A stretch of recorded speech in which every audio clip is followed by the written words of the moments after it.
In our news bulletin for this evening, government have announced positive developments at Waiea Farm with an agreement signed to supply nunu to the Cook Islands.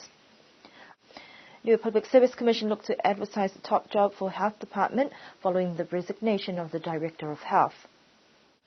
New boom sprayer will help to boost the ability to eradicate invasive species on the island. The Education Department's arrangement with Careers New Zealand opens up opportunities for students and parents to consider career pathways. The government is pleased with recent developments at the Waiea Farm venture with the signing of an agreement for nunu juice to be supplied to a buyer in the Cook Islands. The Waiea Farm was a joint venture between the Niue government and Reef Group some 10 years ago. However, due to the demise of Reef Group a few years ago, the venture was returned to government and is now part of the government's money-making entities. Initially, the farm was set up for the production of nunu juice, and more recently they have added bottled water to their new line of products that have also been rebranded.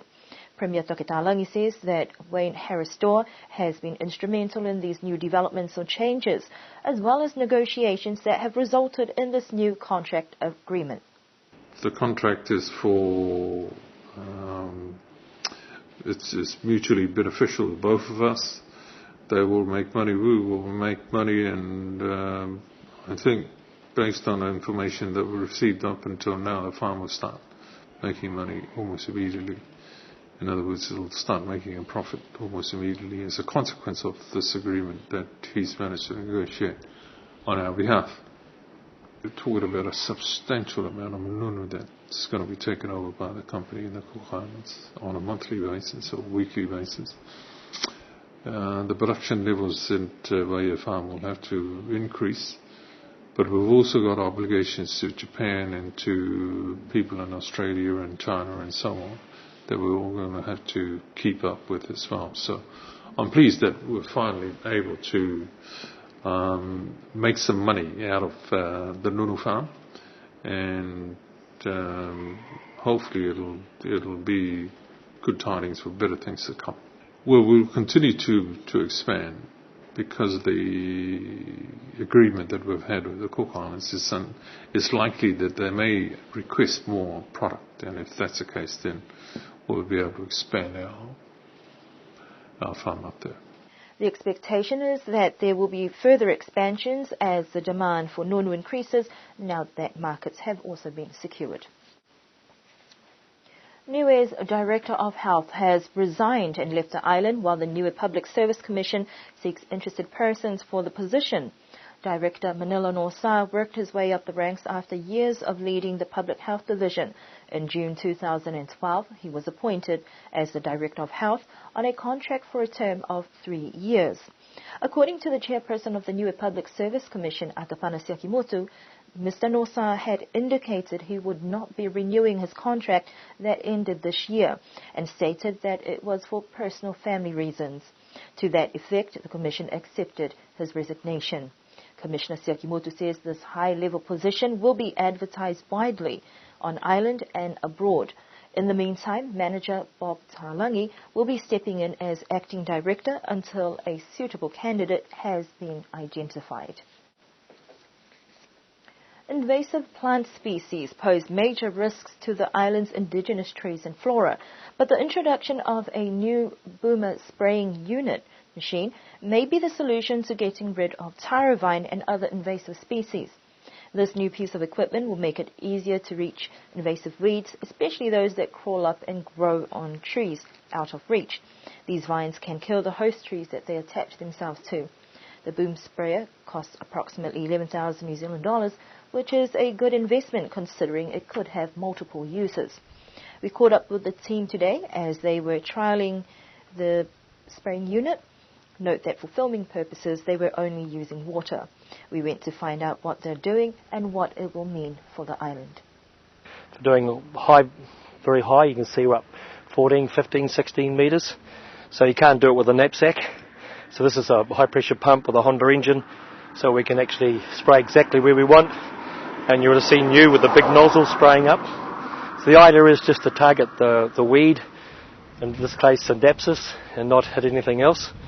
because it's very efficient way, very quick way of doing it, much more economical than trying to cut and paste or use a knapsack. So it's specially built for this job. The chemical we're using here is what they call Triclop 600, which is triclopor, which is a herbicide designed for taking out woody weeds and vine weeds. It won't take out grasses, but it will take out things like Syndapsis or taro vine and other woody weeds. So it will take out some of the other woody weeds, but we have no choice because it's just grown over everything. You can see some of the trees are actually dead now. We tried to find the lowest risk product, firstly to the user and then to the environment, and this is the best we can find anywhere in the world. And it's gone through New Zealand testing procedures under our Environmental Protection Authority. So it's got really tough controls on what we do, how we use it, rates we have to use, time of spraying. It's quite awesome. So whatever we're bringing to Niue, we're making sure we bring the safest products, particularly to humans. We're really concerned about us getting poisoned, and then the animals, but then also the environment around here. So that's our target. Staff have also received extensive training for maintenance of this equipment that should last up to 7 to 8 years with long-term benefits for the project. Although the spraying unit has been brought in for invasive species, there is potential for other uses. The project team is hoping that with public cooperation, they can identify more areas to remove these weeds and invasive species. The aim is to eradicate taro vine and other invasive species from the island, but the team has a lot of work to do to identify all the different sites on the island. The Education Department has developed a program with Careers New Zealand that will help pave the way forward for career pathways for Niue High School students. Blake Sinimaka Wongling, a consultant from Careers New Zealand, was on the island for a week to assist with the development and implementation of a program for students in years 7 to 13, with a series of discussions organized with parents. This is the second visit of this consultant to Niue, and this time it has been to develop, build and improve the knowledge of students to realize their potential towards a career pathway.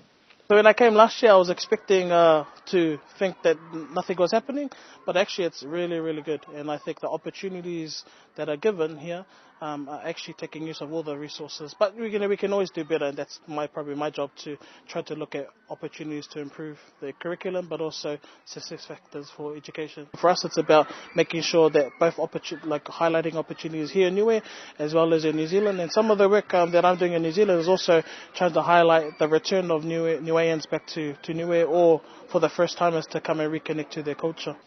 The Education and Careers Development Program is aimed at utilizing the local resources to be integrated into the school curriculum that will suit the aspirations of students.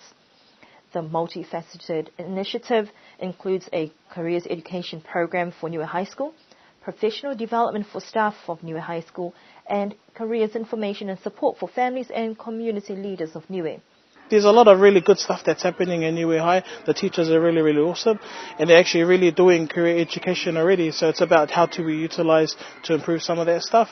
With the accessibility with technology and the improvement of the computer suites at the school, it's really opened opportunities for us to kind of work a little bit more using internet and things like that. Blake says he's looking forward to coming a few more times to help build on improving the knowledge of students regarding labour markets and job opportunities in Niue, New Zealand and other countries. That is our news bulletin for this evening.